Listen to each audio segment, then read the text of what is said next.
Arab Emirates and Saudi Arabia and Russia for more oil, that oil is actually causing more pollution and more climate change gases than what we are drilling here in the U.S. Agreed, but doesn't that beg the question, isn't it really about an agenda? If they were really looking at the science, again, they're the party of science, that your point is 100% correct. And I'll talk about natural gas. America has a shitload, excuse my language. I think it's enough to last like over 100 years of natural gas. Extremely clean. I'm perplexed because this whole thing makes no sense. If you said, okay, we're going to convert some percentage of cars to natural gas, maybe old buses or what, but it seems like there's no real forethought in any of this. No, because the radical left has no idea how things work. They have blinders on, so they can't accept that they're wrong. I mean, let's face it, with the price of gas going up, AOC was complaining not long ago she couldn't afford to repay her student loan. Oh, well, God. guess what? All of these people now that can't afford their student loans, they now also can't afford gas, can't afford food. Somehow the student loan is not that important. Well, actually, speaking of student loans, I really truly believe basically to prevent them from being sued for malpractice, BU should forgive AOC's loan in economics. No, seriously. I think you got to just forgive the loan. We screwed up on this one. The professors were drunk. They probably were on acid. I have no idea, but it didn't work out, and you're free and clear, AOC, because you know shit about economics. More than forgiving her loan, they need to rescind her her degree. I mean, it's absolutely ridiculous. Yeah, the irony is, imagine if they had in front of the School of Economics had a statue of AOC. That would just be, you couldn't make it up. I haven't smoked pot in years, and I think I would make an exception just to go to the unveiling. I might have a heart attack. I'd be laughing so hard. You did mention about begging Venezuela and Iran are two good buddies. That's Carter-esque. And that's Carter-esque on steroids, okay? It's pathetic. But speaking of pathetic, no, but Kamala, you know what? Go ahead. Saying it's Carter, I don't even think Jimmy Carter would have done that. I mean, we don't even recognize the leader of Venezuela as the rightful government.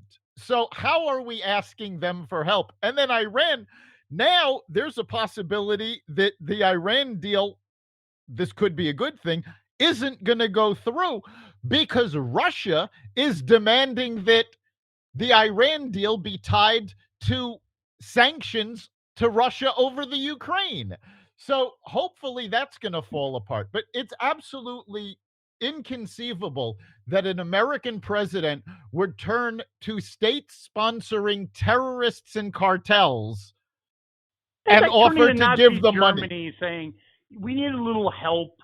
You had a great, depression. I know there's, war clouds in the future. Could you help us build some planes? And this whole thing is so hard to follow, Dr. Lopkin. Actually, it's more along the lines of saying to Nazi Germany, you know what? We've got an overpopulation problem. Can you help us out? Exactly. Yeah. Can you assist? It's totally unbelievable.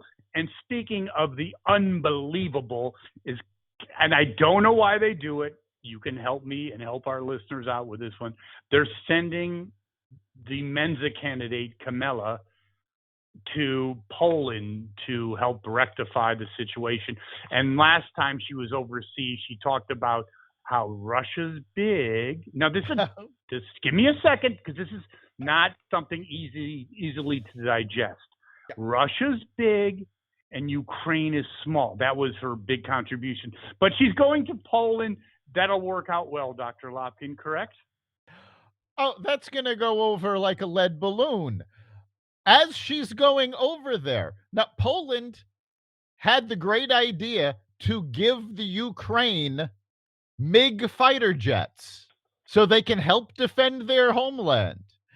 And America is going, well, if you want to do that, you can do that. But, the original plan, they were going to fly them to Ramstein, and then the Americans were going to give them to the Ukraine. It's absolutely amazing. I keep hearing so-called experts going, well, we can't give planes to the Ukraine. We can't do a no-fly zone or anything like that because that would bring us into direct conflict with Russia. Does anybody really think Russia's not aware that the Stinger missiles dropping their planes out of the air were supplied by the United States? No, but they didn't get that pissed though about when Camilla sent the electric buses. No, they were really that kind of calmed them a little bit because they had the Stingers. They were shooting them up left and right, but then they were like, Putin said, "Yeah, I can imagine a world with electric buses," and he kind of chilled out a little bit. That was so Camilla did something well. Oh, sure. Yeah. Yeah. But I mean, so Poland right now is aggravated at the US because we don't have our act together to get these planes to Ukraine. So what are we doing? We're sending that great diplomat Kamala Harris. Yeah, let's see how well this goes. I'm sure it'll be fantastic. And I agree. Let me be completely clear. Your point is the point because not sending planes makes so Putin's going to differentiate from Stinger missiles, what we did in Afghanistan back in the 80s, that almost pretty much won the conflict. So Stingers are okay. Does it help me out with this? Stingers are okay. Anti-tank weapons are okay, but you can't send fighters. Right. What's wrong with that logic? Exactly. I'm sorry, I don't quite see that. Well, this is, I think, what we should start referring to as Biden logic. Yeah, I like that. It has no bearing in the real world, but in Biden's twisted little head, that makes sense. Well, I actually think it does make sense because you brought it up a lot earlier in this podcast. When you can't expect something from the unexpected. And if you've never worked in the real world for a day in your life like Biden and Camilla, you don't, and Mayor Pete,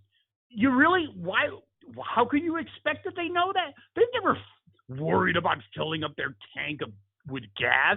They've never worried about getting laid off when Biden said, "Oh, just get another job from the Keys." Yeah, you just get another $100,000. There are thousands of them out there. So, yes, it doesn't surprise me a bit. Does it surprise you, Dr. Lopkin? No, it really doesn't. And I mean, what actually did surprise me was the sheer amount of stupidity coming out of liberal Hollywood. Because you would think at some point these folks might actually remember having to struggle between jobs and make ends meet. But both George Takei and Stephen Colbert have, over the last few days, come out and gone, oh, so what if gas goes up a couple of dollars? It's worth it. Sure, when you're a multimillionaire, you don't worry about a couple of dollars at the pump. Well, his audience, Colbert had a good little niche when he was in the Comedy Central with Jon Stewart. It was funny. I thought it was actually funny. He put all his chips, just like CNN, on Trump. His comedic ability is that about close. I don't get, not quite as good as My Cat Nancy. It's unwatchable. How does that sound? He's awful. Yeah, that pretty much sums it up. There you go. Yeah, so you could have the Carl and Nancy, my two cats, on prime time, and people would at least think they were cute, so the ratings might actually be higher. Now, speaking of ratings, in closing, CNN, there's a change, a change of leadership. Let's just call it. There's a monumental change coming, and I think many people at CNN, the people that we so revere for their genius and political insights, will probably be no longer with us. Maybe before May or after, when the actual technological or technically the change happens. But essentially, as a pre-shot, they've declared a truce with Fox, because essentially over the last five years, it's been Trump, Fox, and I think that's about it. Your comments? Pretty much, yeah.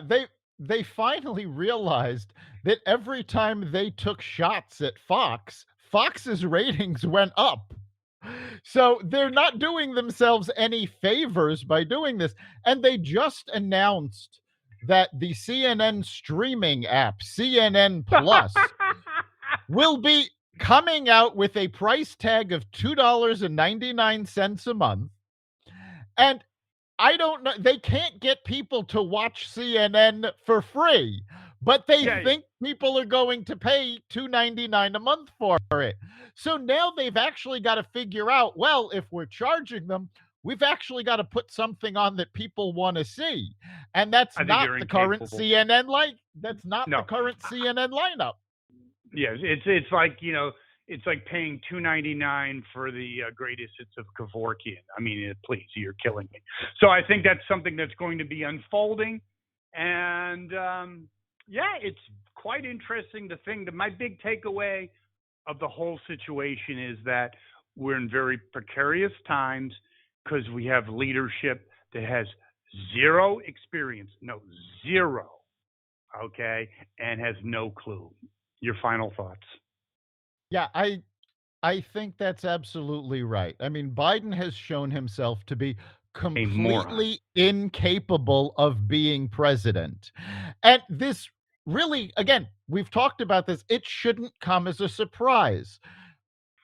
Al Qaeda had plans to assassinate Obama simply because they knew Biden couldn't take over and it would make their lives easier.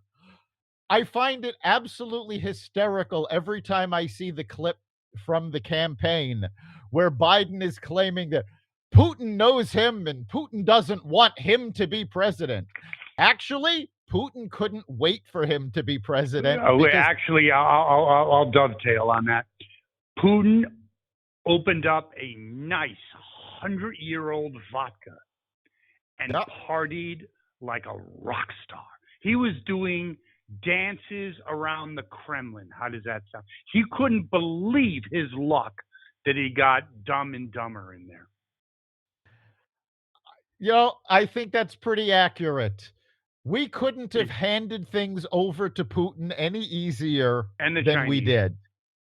And the Chinese. And of course, now the Chinese, who have an alliance with Russia, are now standing back going, oh, we might have backed the wrong horse. We thought this was going to be over in a week. And Russia's not doing that well. No, So they're not, because they don't have the commitment. We'll see what happens with that alliance. Personally, I think that alliance is actually the best thing that could have happened to America, because if China keeps trying to funnel money into Russia and keep propping them up, that's going to hurt them. So let's cut Russia off at the knees, let China keep trying to prop them up, put sanctions on China, take out both of them in one fell swoop economically. Okay, and let us close with this. And the percentage of that actually happening, the probability of Kamala/Biden is what I would say less than 1%. Yeah, I don't think If they you had a that, real but president, fine. if we I had a agree real president, 1,000%. it would have been done already. Yeah. Hello. Well, Dr. Lopkin, great show. I have to say one thing. For every you know, any every dark cloud in someone's life, or in this case, the